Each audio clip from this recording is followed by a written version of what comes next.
Trin, we have Johannes, we've got Frank, we've got Linda, not on the sofa. Not on the sofa. No. Martin Hodgson, Jonathan, Phil Atkinson. Where are you, Phil? Are you in the Isle of Skye still, or are you in Glasgow?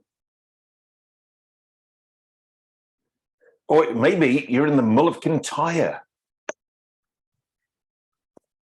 We've got Sue Hart, we've got Caroline Sillett, we've got Caroline Day, we've got Pam, we've got Anne Borders, we've got Ginny, we've got Liz Martin, we've got Rocky. Hi, Rocky. We've got Stella. We got a lot of people tonight. We got Nicola.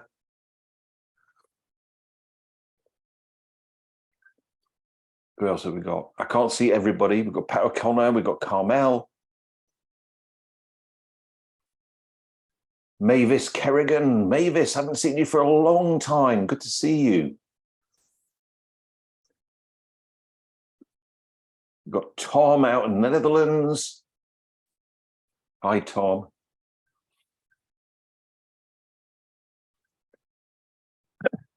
Brilliant. Great to see you all. So welcome to our session here on Everyday Magic. And tonight we're going to be talking about sleight of mind, which is my version of sleight of mouth. Sleight of mouth is the traditional NLP terminology for a number of elegant ways of reframing beliefs. And they called it sleight of mouth. Let me just sort my microphone out here. They called it sleight of mouth because of magic and sleight of hand. So, oops, sort my cables out. Sleight of hand is a magic technique. So here we've got the Ace of Spades as the top card here. And then what we can do is you would shuffle the cards.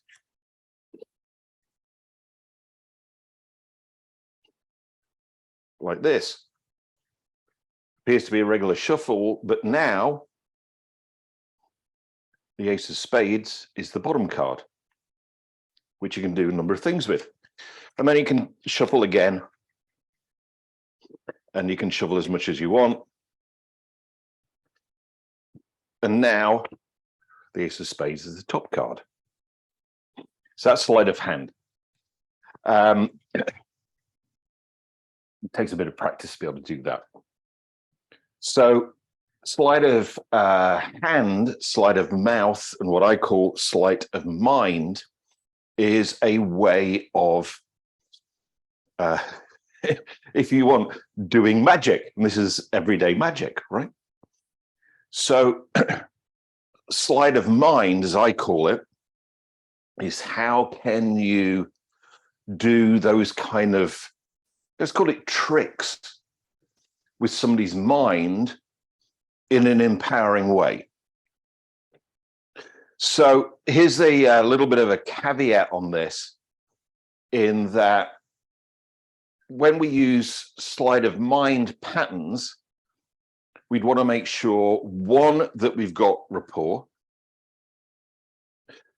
two, that it's an appropriate environment to do it in, and three, that we're doing it in a way which is with an intention of empowering the other person. Because sleight of mind patterns, sleight of mouth patterns can be potentially used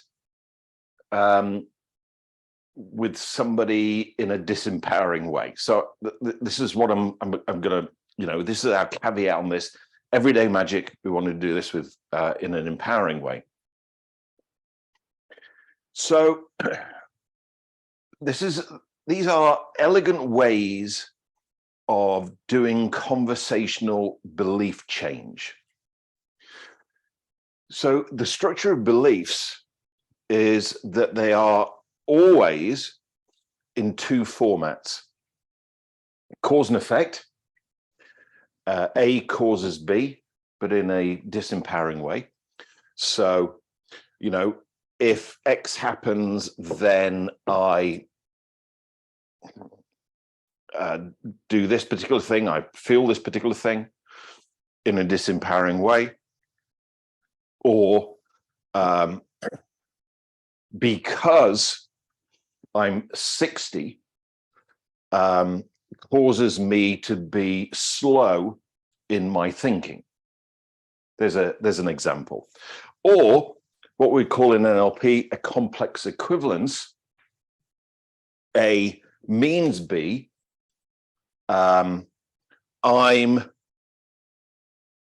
too overweight, I'm too slow, I'm a slow learner. I'm 60 means I'm a slow thinker.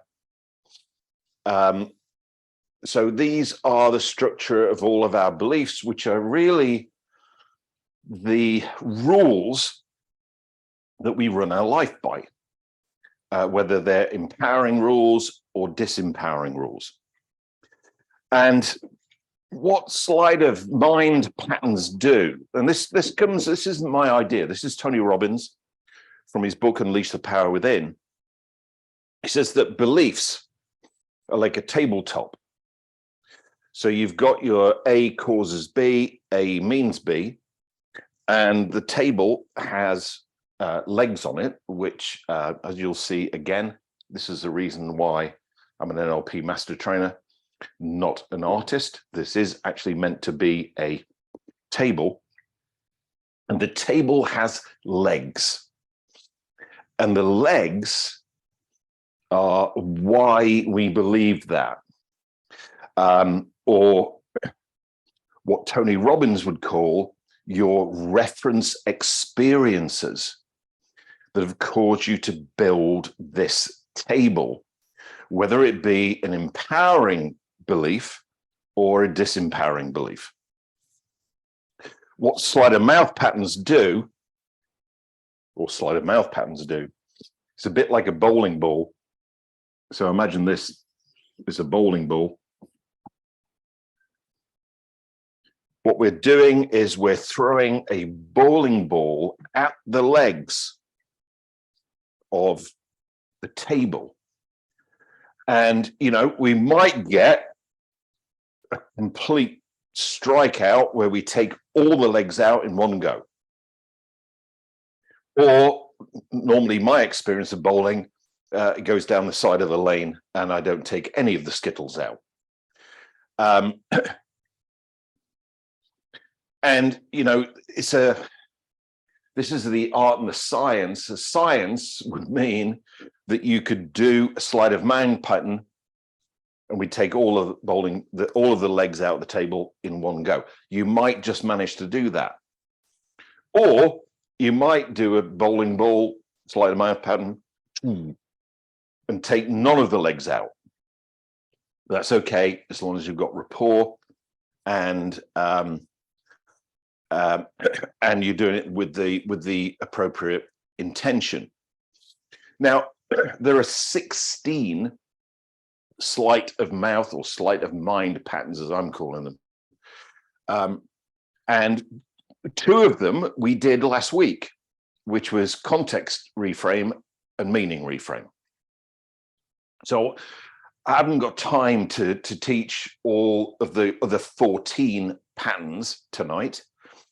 If you want to get all of the patterns, they're in conversational change on C21 NLP in the certification trainings. But I'm just going to do my 2 favorite patterns, which are apply to self, where somebody might say, I'm too old. And you go, that's a very ancient way of thinking.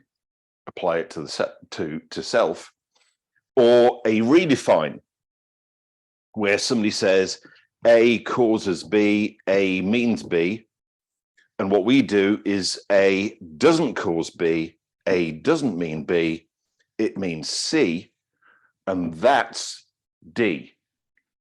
So you might have somebody say, you know, we can use this in transformational change, in everyday magic. We can also use it in sales. The price causes me to not be able to buy from you. We go, the price doesn't cause the fact that you can't buy from me. It causes you to get value. And that's a very interesting thing to talk about. So I was thinking about, you know, how can I teach you this? And I actually thought the most effective way of teaching you this is that you guys came up with limiting beliefs, either your own or ones you get from your clients. And then I'd apply these two patterns to it, so you can see how it works on the hoof. I'm putting myself on the hook here.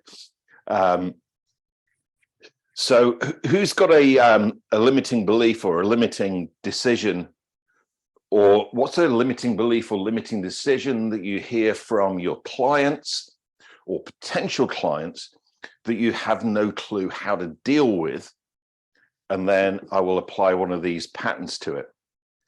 So in the usual way, if you want to put that you've got a particular belief that you want me to work with in the chat, then Sally will then say, okay, Europe, you can unmute yourself and we can go for it. This is a very kind of like interactive situation. So we can actually work out how these things work. Anybody got any? Anybody who wants to play? Hey, Liz Martin, you're up. Liz. Yes, I mean, the common one is I'm not good enough. I'm not good enough. Well, you're good enough to actually have that idea. Are you sure about that? Are you good enough to have the idea that you're not good enough? Hmm. That would be an example of an apply to self.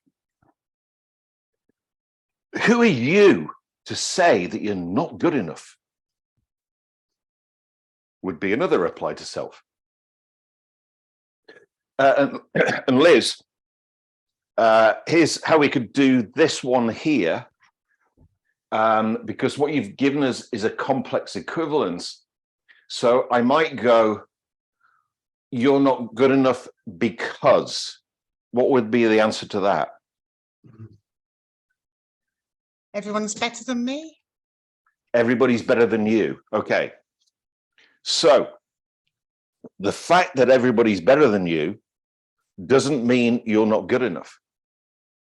It means you have more awareness. And that's a really interesting thing that we can explore. Yeah, do you see how that works? Yeah.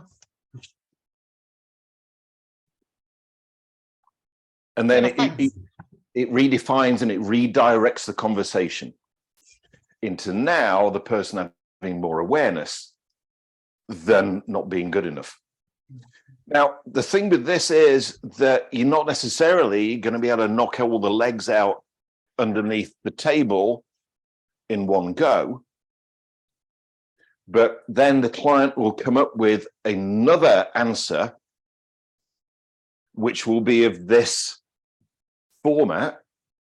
And then you can do another sleight of mouth pattern, sleight of mind pattern. Anybody else got one that I can play with? Okay, Amanda has one. Amanda. Yeah. So this is one from one of my clients, and she said, basically we've gone through things and we've found that one of the things that's keeping her stuck is that she needs to be the expert in her job. She is the expert. And so this is one of the reasons she can't change jobs, because she'd have to relearn everything all over again. Okay, so we need to get it into the format of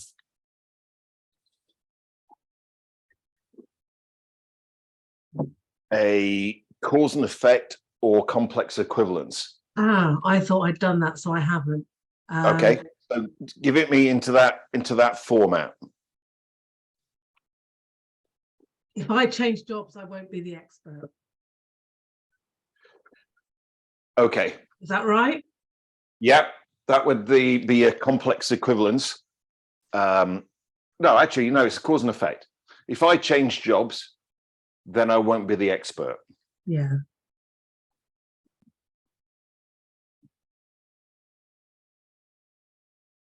Apply to self. That's an expert way of thinking about things. Yeah. Isn't apply to self. Or changing jobs means you are the expert. Apply to self. What an expertly way of thinking about things to change jobs. Apply to self. Because with apply to self, we can do is you can apply to self on both sides of the equation, A or B. If we wanted to do the redefine, changing jobs doesn't mean you're not the expert.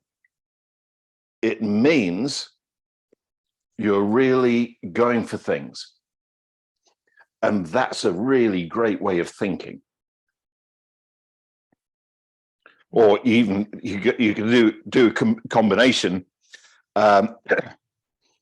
Changing jobs doesn't mean that you're not an expert. It means you're really going for things. And that's an expert's way of thinking. Okay. Does that make sense? Yeah, so we're kind of confuddling them a little bit, I suppose. Is that like you're saying stuff that gets them to go, oh, okay, that doesn't make sense anymore. Is that right? Yeah. So what you're doing is they've got legs underneath their table, which are their reference experiences that have them believe that changing jobs means or causes them not to be the expert. Yeah. And what you're doing is you're asking questions which bowls a bowling ball at the legs, which then causes them to question their belief. So, you know, if you think about it from Tony Robbins's point of view, the legs on the table are there why they believe this. So what you're doing is you're having them question why they believe it. And if you knock the legs out, the table will collapse. Okay. Because any belief, whether it be disempowering or empowering, doesn't actually make sense. This is why I say when we do sleight of mind patterns, we want to do them in a way where they're empowering, because they could have an empowering belief, which has legs underneath it, which equally doesn't make sense. And we could do sleight of mind patterns and blow out an empowering belief. Obviously, we wouldn't want to do that because we're into empowering people, but we could do that, which is why there's an ecology frame for sleight of mind patterns. But yes, what we're doing is we're asking them questions which blow out their reference experiences.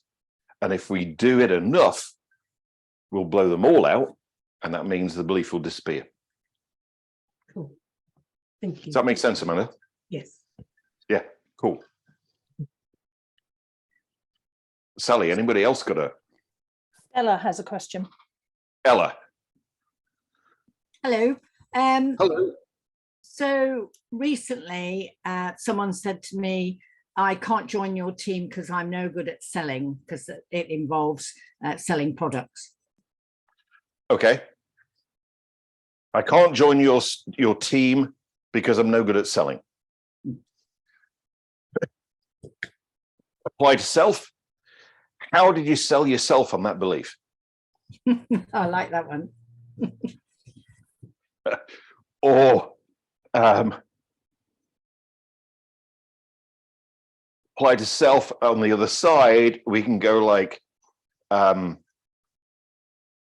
what team believes that you'd want to join?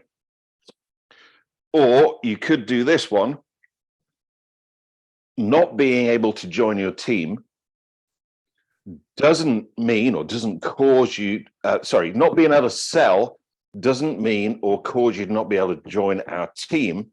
It means you need to learn some new things. And that's a really exciting thing. Thank you very much. Yep. Mm. Who else wants to play? Trin.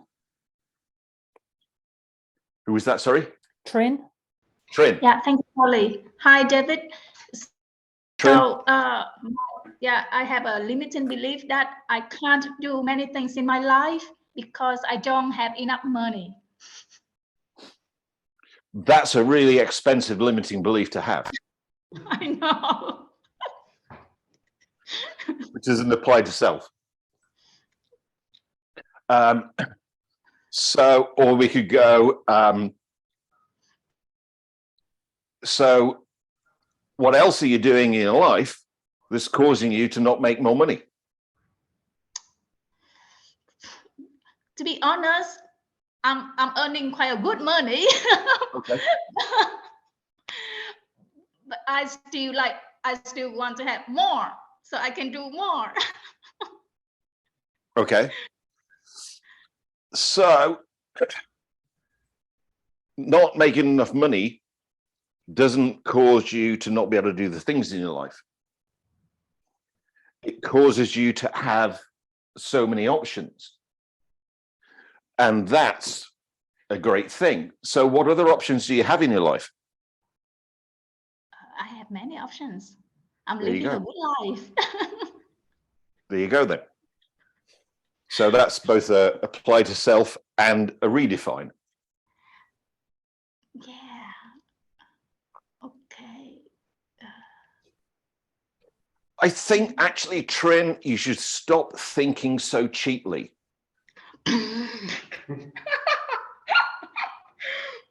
Okay.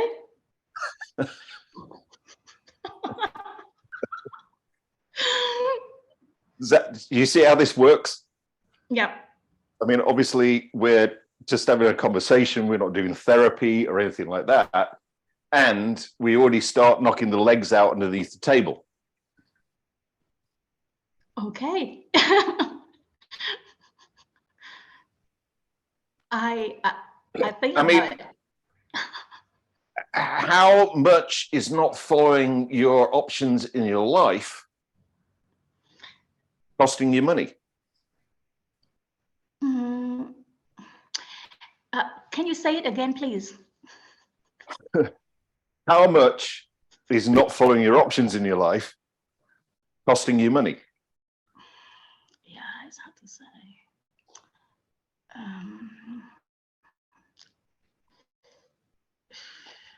I don't And you know don't how to need say. You don't need to write it down, Trin. It's okay. Yeah.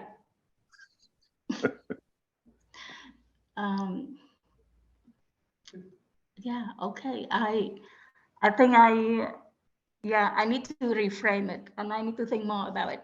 But I got the point. So thank you. Okay. Cool. Good. Sally, anybody else want to play? Mabel. Mabel.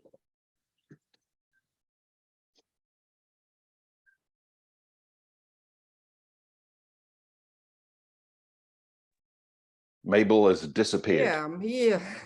Hi, Mabel. How are you? I'm all right. Hi, David. Hi. Hi. Now I have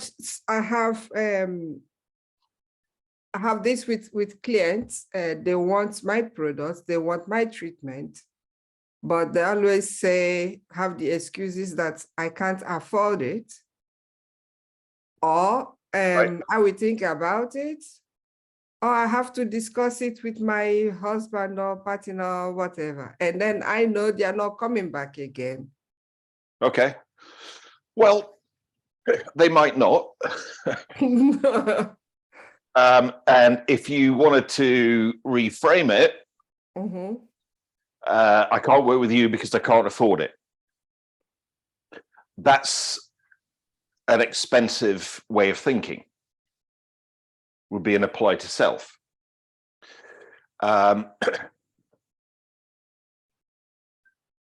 Redefine would be the fact that you can't afford it doesn't mean that you can't see me. It means you're limiting your options in your life. And that's exactly what we'd work with you about.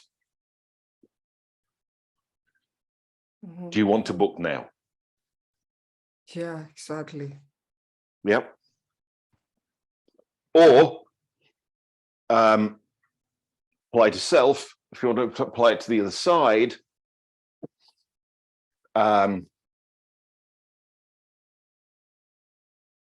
can't see you.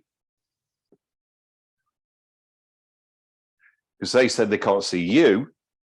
So you say, I can't see you. We'll be applying the other side of the cause and effect.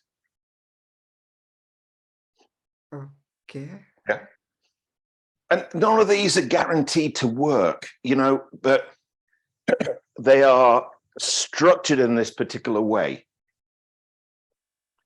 And, you know, when you deliver a pattern to someone, bowling ball, it might knock out a leg or it might not. But what you get in response is another one of these, another belief, which you can then throw the bowling ball at. And who knows how many patterns you might need to use. Could be 1, could be 7, could be 21. But provided you've got rapport and you're doing it in a way with an intention of empowering the other person, provided they're willing to let go of the belief, Mhm. ultimately you will knock out all of the legs. The table will collapse, boom. And then we're into being able to truly empower the person. That's great. Thank you. Yeah, that's a pleasure. Thank you. Thank you. Does that make Okay. sense? Exactly. Thank you. Cool, good. Sally. Okay, Mavis has a question. Mavis.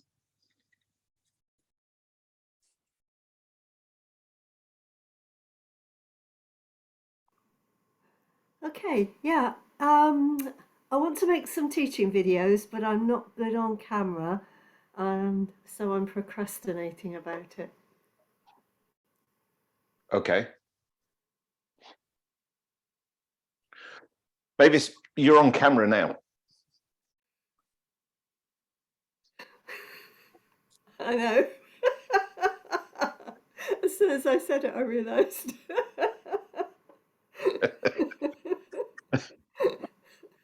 And you're also being recorded, Mavis, just so you know. Oh, no. Even worse. Or better. Well, so you've already done it. Hmm. You're on my video, so why not your own video? True. Hmm. Or not being good on camera doesn't cause you to not make good videos. It causes you to think about what you want to do and how you want to appear, which is actually the best thing to do just before you record yourself on video.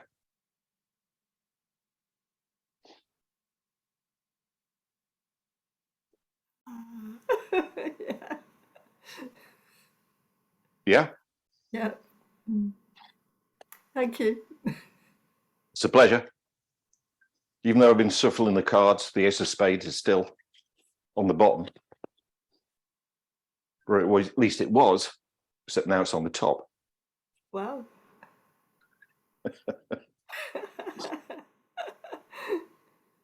And this is me showing a lot of bravery to do sleight of hand on video. Oh, there is again. Ooh, good.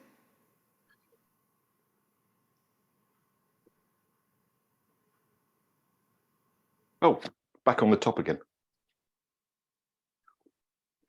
Sally, anybody else want to play?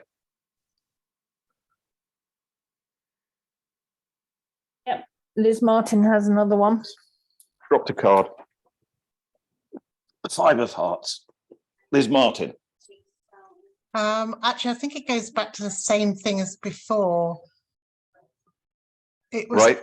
it was, I'm a perfectionist. I have to be better. This was a young lad who wanted to do running, couldn't join his county club because it goes back to not being good enough, but I'm a perfectionist.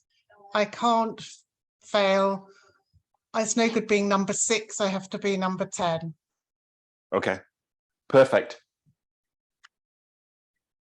Yeah. Apply to self. Okay. Yep. Apply to self. Being number 10 is better than being number 15. Ah. Apply to self. Ah. Yep. Being number 10 is better than not being in the team at all. Or not being perfect doesn't mean you can't join the team. It means you just need to train harder. And that's something we can work on. Yeah, that's a good one. Yeah. Yeah. You see how the structure fits? Mm. We take whatever the client gives us and we plug it into these formats. Yeah, thanks. Yep. Okay. Thanks, Liz.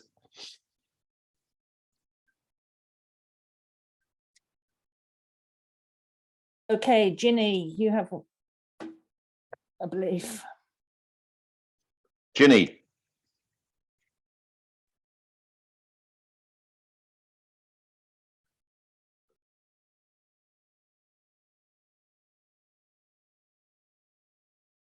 Hi, Ginny. Hello. Hi, Ginny. How are you doing? Good, thank you. So I think I can't read fast enough in French. Pardon?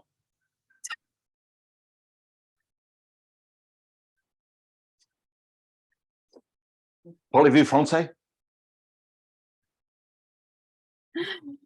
Apply to self.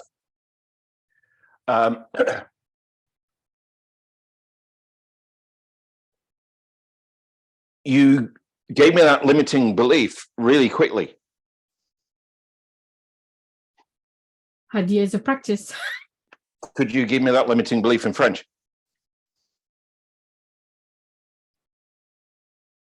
J'arrive pas à lire. There you go. So,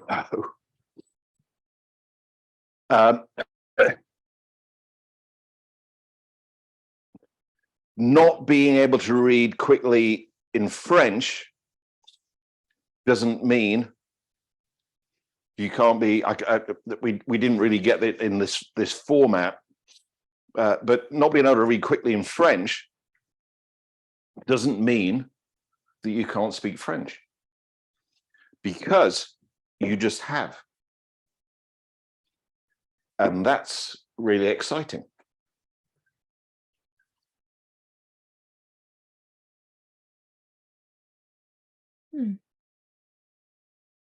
isn't it? Yeah.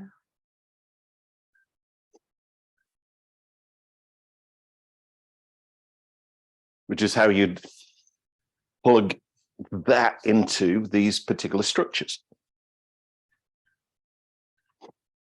Okay. Make sense, Ginny? Yes. Thank you. Okay, just what does that make sense, Ginny, translate to in French? Ça colle. Ça va. C'est bon. Right. Did you just read that or did you just come up with it? The answer. Mhm. No. God, yes. I just came up with it. Right. Cool. Thank Could you write that? Could you write that down and then read it?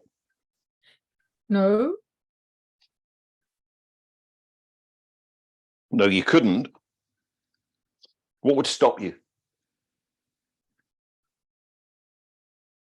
What would I stop me from doing what? Writing the answer down in French, Nothing. reading it. Nothing. Nothing. Right. Okay. There you go then. Thank you.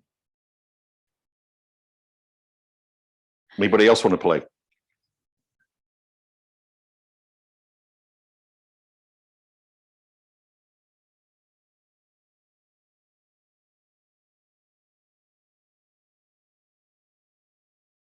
No, I think they're all good, Dave. No more. Oh. So, any questions about that?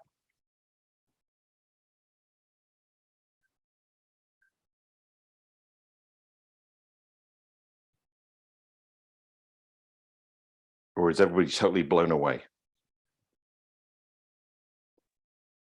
I think Liz might have something. Liz, which Liz is that? Liz Martin. Liz Martin. Hi, Liz. It's just that, you know, the French one, if Yeah. it's an actuality that you can't speak fast in French, that it's not a limiting belief, or is it a limiting belief? How do you know when something's like real or something might be a limiting belief?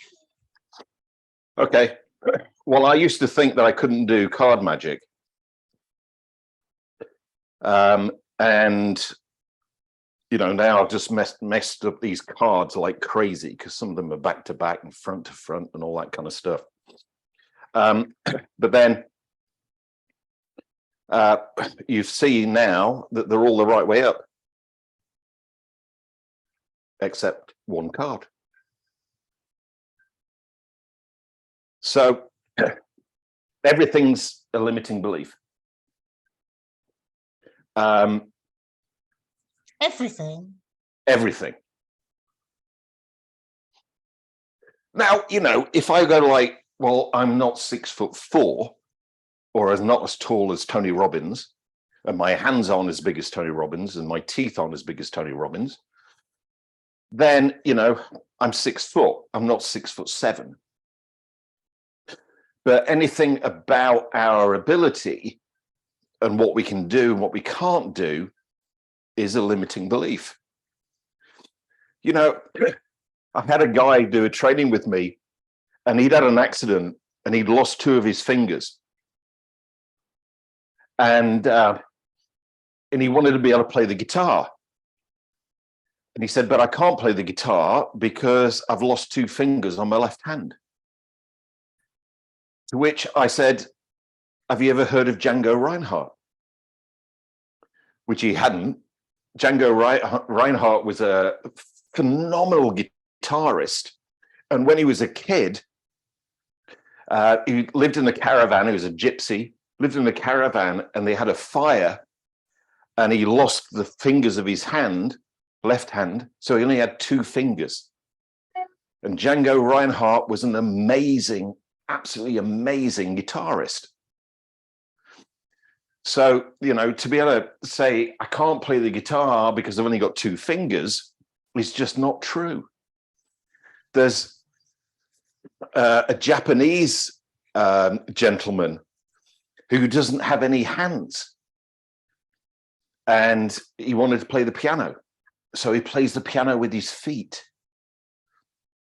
There's a guy on YouTube, I think he's either a Lebanese or Israeli gentleman, and he was born with no hands, no arms even.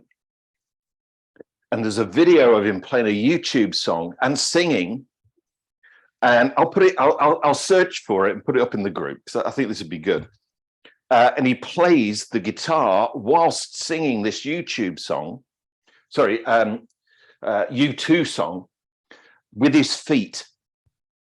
He's playing with his right feet is strumming the strings, and he's playing the guitar on the neck with his left foot. So, you know, these are limiting beliefs. I'm glad you said that one about the guitar, because I actually was feeling sorry for myself because I can't play guitar because I've got arthritis in one finger.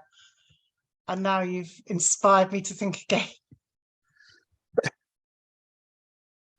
One of my friends, a very, very close friend, I won't mention who he is, had arthritis in his hand, and in his hands.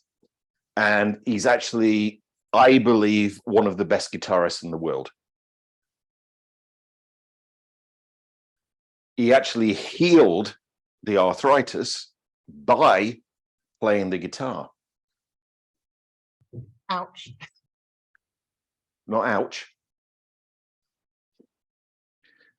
Ouch, as in get on with playing the guitar. Yeah. Because this is it, isn't it? Yeah. Yeah, cause and effect. I can't play the guitar because I have arthritis. Having arthritis doesn't cause you to not be able to play the guitar. Actually, playing the guitar is the best way of you healing your arthritis. Brilliant. Yeah? Yeah, very We good. put into that one. Yeah. Thanks. And, you know, who is the guy from the Rolling Stones? I think it was Rolling Stones. Had a restaurant in High Street in Kensington called Sticky Fingers. Didn't stop him. Ronnie Wood had a restaurant in High Street Kensington called Sticky Fingers. Yeah. Yeah, that's really helpful. Thanks, David. It's cool. Good. Thanks, Liz. Thanks for giving me an opportunity of demonstrating and playing with this stuff.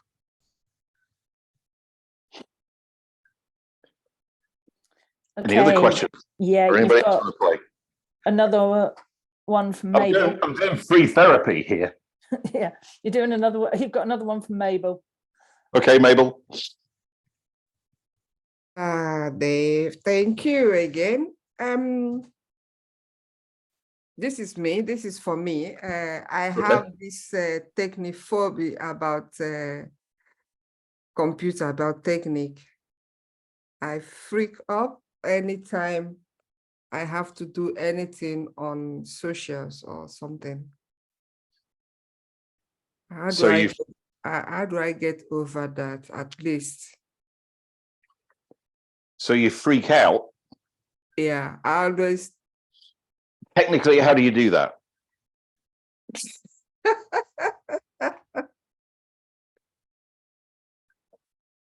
Yeah, I stop.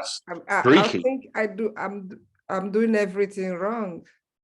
Ah, okay. You're doing everything wrong,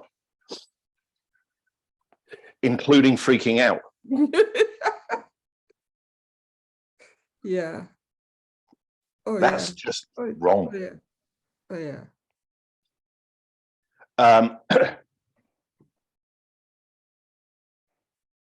Doing things wrong on a computer, on tech, doesn't cause you to freak out. It causes you to actually realize that you just need to be more patient with yourself, to learn new things, and then that will cause you to be able to work with tech very, very easily. Is that right? Mhm. Yeah, patience Have patience, yeah, with yourself. with myself. Yeah. Yeah. Yeah, that's a good. Because not having patience with yourself whilst you're doing tech is freaky. Yeah, it is. Yeah. Yeah. So just freak yourself out about how great you are when you have patience around tech. Mhm. Yeah. See how these patterns work? And it's starting to knock the legs out, isn't it, Mabel? Yeah. By the way, you are on tech at the moment. Yeah. I I I You are guess doing Zoom I was expecting that. and you're sharing, you know, you're center stage. The machine that I'm recording this on upstairs, which is the version that will go out to everybody in the group, is SpeakerView. So Mabel, when you speak, you will be center stage. You'll be the person on the screen. What have you got to say about that? Yeah, freaky. There you go. Well, obviously not that freaky, Yeah. I understand. because you know how freaky is freaky. You're doing it, Yeah. so you're obviously not that freaked out. Because if Yeah. you were really genuinely freaked out, you wouldn't be on this call.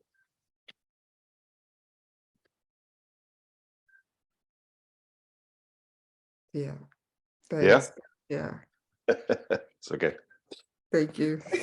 This is fun also, isn't it? Yeah, it is. This is how we can do everyday magic whilst having fun. Yeah, it is. But this is the structure of fun. Now, next week, we're going to do humor, like we haven't already today. And what I'm planning to do next week is just spend the entire time telling you jokes. So, oh, there it is again. So again, like last week, you know, I say like if you're woken up, then stay asleep. Don't come on the session, because I don't actually know that many woke jokes. In fact, I don't actually think there are any, but they're all examples of reframes where you think it's going a particular way, and then it's reframed at the end. Yeah. Oh, back on the top. Yeah. Thanks. Thank you, David. That helped. That's a pleasure. Thank you. Sally, anybody else want to play? Andrea Lambert. Okay, Andrea, you're Hello. up. I'm Hello. not going to turn the video on because the light's terrible in here. But yeah, I don't believe I can get paying coaching clients. Or I can't get paying coaching clients. Okay. What causes you not to be able to get paying coaching clients, Andrea? I don't know. Well, who does? Who does what? Who does know? I've just got a massive You're the blank. You're the Every person time with the problem. Pardon? You're the person with the problem. Hmm. So how could that be? I don't know.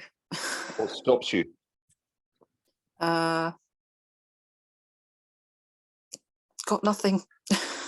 So do other people get paying coaching clients? Yes. Yeah. Very Okay. much So what's so special about you?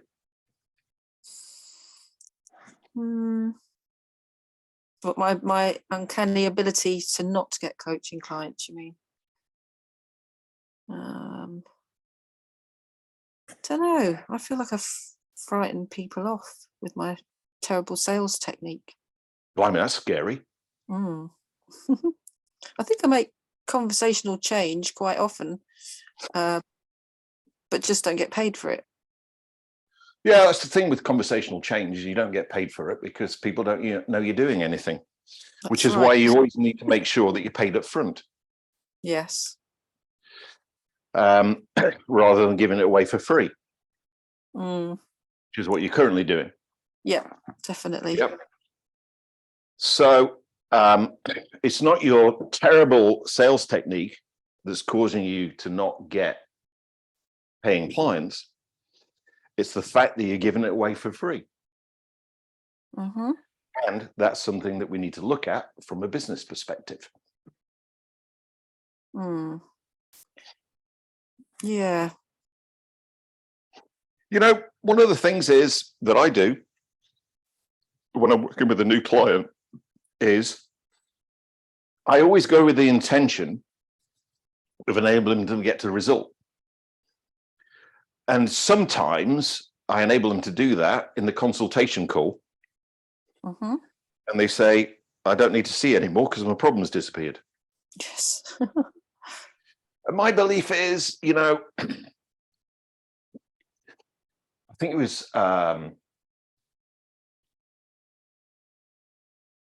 Phileas Quimby, I think it was, if I remember rightly, who said, anything that you rightfully earn cannot be withheld.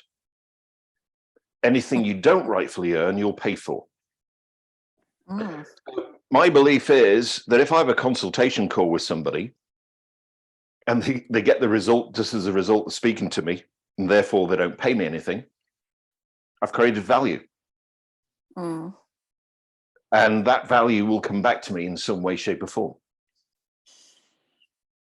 Yeah, somebody once said, actually, I said, oh, you know, I've been trying to do this for so long. I know trying is not the word to use, but Well, you just did. yes, I know. That perhaps I should give up. And I thought, oh, I'd never thought of that. That was an interesting angle. They said you should give up. Yeah. Okay. Which wasn't a bad thing. It was, you know, I'm hanging on to this like a need to get these paying coaching clients. And maybe if I let it go, then maybe it'll even happen by that doing it. Do you want coaching clients, paying coaching clients? I do. I definitely believe I'm here for a reason. And I think I know my stuff. I just don't get enough practice. So here's a reframe for you. If you want to get paying coaching clients and somebody says to you, you should give up, tell them to fuck off.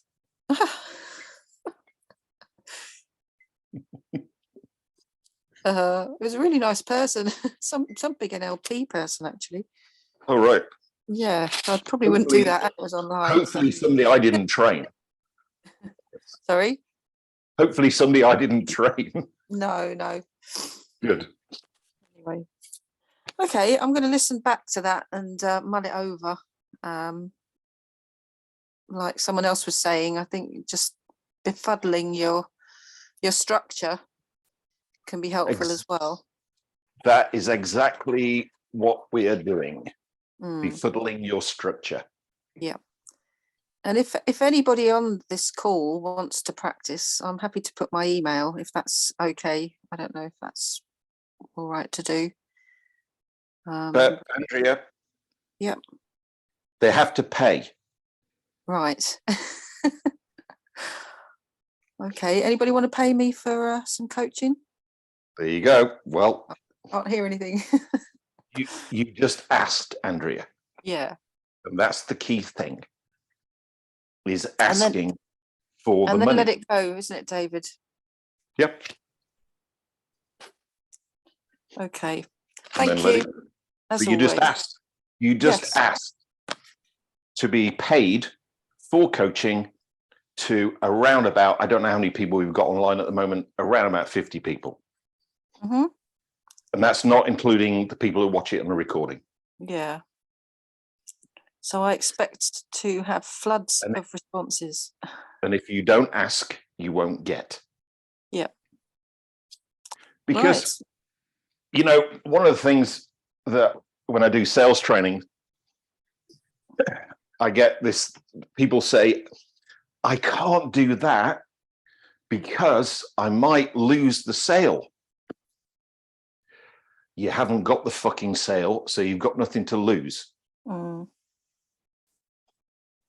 Yeah, there is also an element of, even though when I'm doing it kind of with the person I'm with, and it's unconscious to them, and I know that I'm structuring things in certain ways, that I can't let them down. So there's also that limiting belief of, you know, Right. I'm probably going back to why I'm not good enough as well, even though I believe I am, which is a bit So confusing. stop letting yourself down, Mm. because that's ultimately what you're doing. Yeah. You're letting yourself down by not charging yourself, charging out. You know, and as the inflatable headmaster with the inflatable student in the inflatable school said to his pupil, you're letting yourself down, you're letting me down, but ultimately you're letting the school down. Mm. Very good. Brilliant. Thank you, David. Really enjoying these sessions. Are fab. Brilliant. Thanks, Andrew. Thank you. Thank you. Sally, anybody else? Are we? No, we're all good. We're good, are we? Yes, we are. Still on top.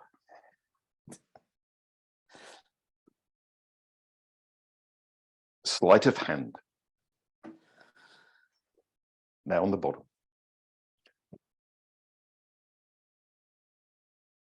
Now on the top. So you got to think about. Are we playing tricks with people's minds? Yes. Are we playing tricks with people's minds in a way that they're empowered? Yes. And that's what everyday magic is all about. When you don't understand the trick, you know, this is the thing I love about magic, is that everybody knows it's a trick. And they still love it anyway. It's on the bottom.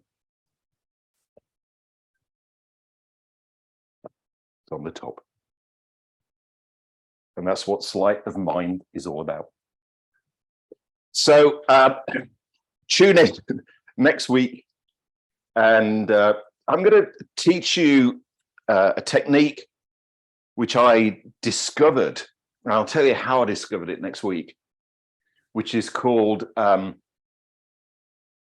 redefine and redirect through the use of humor and jokes. And I'll explain to you how I came across that particular. I had to, because I was in trouble on a training. And you know, the whole thing is, we talked about state. The whole important thing is about your state. And the event I was doing was taking a nosedive in a really bad way. And I stayed in state. And then when an opportunity arose, then I used the technique I'm going to teach you next week with the joke telling and all those kind of things, is how I got the thing back on track again. So that's next week's session, the final session. Good session tonight. Cool. Thanks, guys. And I'll see you next week.